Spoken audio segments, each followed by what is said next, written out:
Dans ce pâturage à Piton-Hyacinthe au Tampon, une quinzaine de moutons seulement, les survivants d'un cheptel de 50 têtes il y a 2 ans encore. Hier soir, ce sont 6 qui ont été tués et 3 autres blessés. Le chien saute et il a mangé. Il attaque. 5 chiens, selon un voisin, ont attaqué le troupeau et les volailles dont s'occupe David Damour. C'était entre 2h et 4h du matin. Alertés, David et son père Ivano ont constaté le carnage, pas le premier. L'année dernière, on a perdu 40 pondeuses. Et là, 15 jours de ça, là, on a eu une dizaine de poules. Et samedi dernier, une quinzaine de canards. Le préjudice de l'attaque de la nuit dernière, il l'estime à environ 3 000 €. Cet après-midi, la fourrière de la Cassud a installé dans l'élevage des cages pour tenter de capturer des chiens.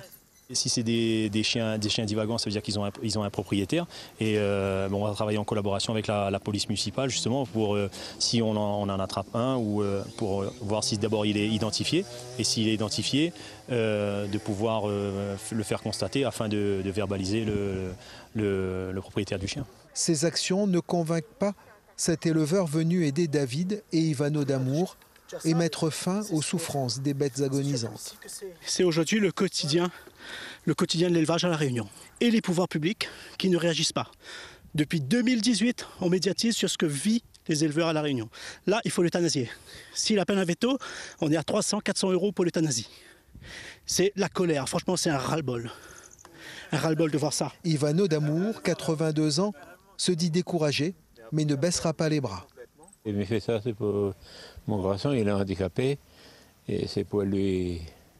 Moi, la retraite n'a plus trop de problème, mais c'était pour lui, pour avoir un. Comment explique ça? Pour avoir une petite affaire pour lui pouvoir un peu gérer le truc, quoi. Ce soir, les éleveurs feront des rondes pour prévenir de nouvelles attaques.